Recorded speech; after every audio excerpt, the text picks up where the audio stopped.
The more reading you do, it calms you down and relaxes you down. I wonder why that is. Because that relaxing, that's what it does. It's relaxing. It takes you into sort of switch off into the book side. Into another world. Yeah, Get a bit calm. It's escape. Yes, escape, yeah. Okay. Well, I suppose we got involved, because I run the educational course for the psychiatry trainees in Birmingham. And I've always been very interested in trying to introduce the arts into training. And that's how we got involved together and came up with the idea of putting on a production, Revolving Door, about a young male who tragically lost his life to suicide. Martin. Why can't you just get on with things like everyone else, eh? Why does it all matter so much to you, eh? I don't want to live in this world, man. There's so much evil. Listen, don't say that. You don't know how much it frightens me when you say you don't want to live. And the impact of that on professionals and obviously on family, etc., we thought would be a really good training tool to actually put on the production for psychiatry trainees.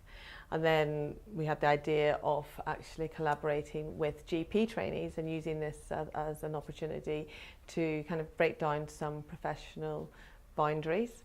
And so we put it on an afternoon, and we had about 100 psychiatry and GP trainees. So these are doctors in training, and the production lasted for about half an hour. And then after that, we really opened up the floor for discussion and an opportunity to look at how we could use Theatre Forum to improve communication skills. Yeah, I think it was hugely successful because after the production, which was really emotive, and I think it unearthed a lot of feelings and emotions in the doctors.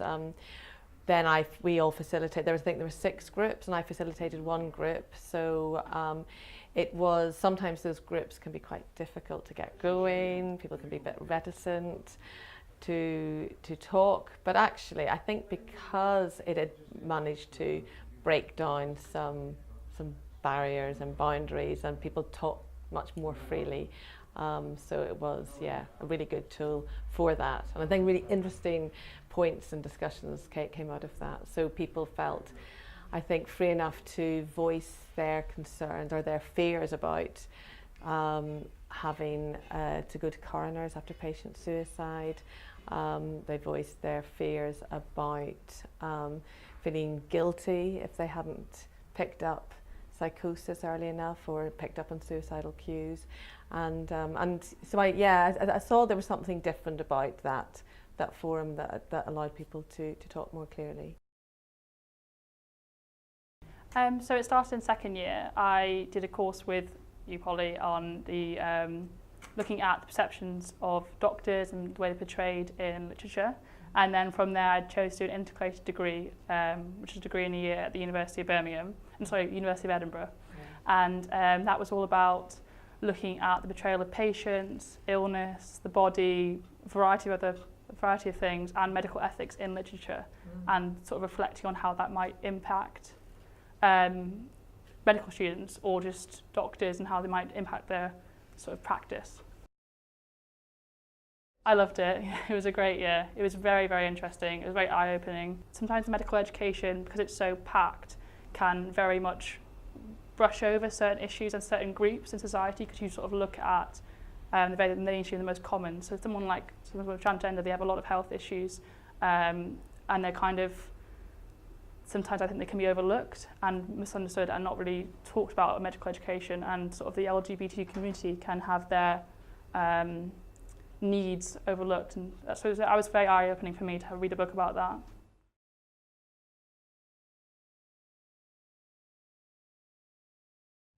Behind them, I could see a light interior, all pale wood and glass, with tall vases of white roses on the floor. Eugene, could you go on then? Yeah. Stop. Stop, I told Hope. I mean, personally for me, when I'm reading, it's like I lose myself and I kind of can become that character and I kind of become oblivious to what's around me because you're in that. And I am a slow reader because I tend to read and then I go back again to get more of it. Yeah, Do you know what I mean? So that way I'm more drawn into it. but that's good, I think. It's like, because you know there's a whole thing, a movement now about slow thinking, slow reading as well, slow food as opposed to fast food. Do you think that that's an important thing, do you, that it's slow? Yes, because it gives time for people to comprehend and digest Yeah. the story. And what I like about it is that within a shared reading experience of what we do when we read aloud, if somebody's reading ability is not too great, the fact that we're reading it aloud, you can hear the words too, and also that we're having a group discussion and reflection on the things, so we all come away with a good grasp of what we've just been reading, as opposed to just say merely reading alone. I get a lot of fun out of it, which is the most important, but also I look at what else I'm getting out of it, and I think it's helping me to do other things, so that that's got to be a big thing, because it's important to do other things so that you can move on, you know, and you can sort of other people, you see other people helping, you know, it's helping other people, so you can see that and you think, oh, it can help you, you know, and it sort of gives you things to say you can help, you know, try and help yourself as well, which is important, really. I enjoy it, yes. I enjoy coming out. When I first came, I didn't think what difference it would make to how I was feeling inside or confidence and my low self-esteem at that time. But I've noticed now that's all like, at first also when I used to read, I found it was difficult for me to read aloud. Or every time that I remembered I was reading aloud here, then I would sort of go to pieces. But now when I read here and all that, the confidence is, I've realised my confidence has gone really high, and my reading's better too. I would, yes, yeah. I mean, education is only a part of it, you know, but it's a nicer part of it if you can get fun out of it, you know. If they want to participate, my advice would be go to a class, reading for wellbeing class or a literacy class. Yeah, because what people are doing is they're having the confidence not only to talk about their experiences, but having the confidence to talk about them with other people. Oh, definitely, yes. Definitely. Is that all about confidence, or is there anything else? I think there was confidence. I think there was low self-esteem. I think that was in there too, I think, yes. I think it's obviously difficult for me to say yes, because it's very difficult to quantify what makes a good doctor, and you could have a massive discussion about that for days. But I think personally for myself, yes, and for some people on my course, definitely. So I think it just, again, gives you time to sit and think about patient perspectives, reflect on the impact of being a doctor can have on you emotionally, because it is an emotionally taxing profession. And then it just gives you time to reflect on that, and yeah, opens your eyes to different patient groups' perspectives, definitely. I think so, because I think something like that, it challenged you to question.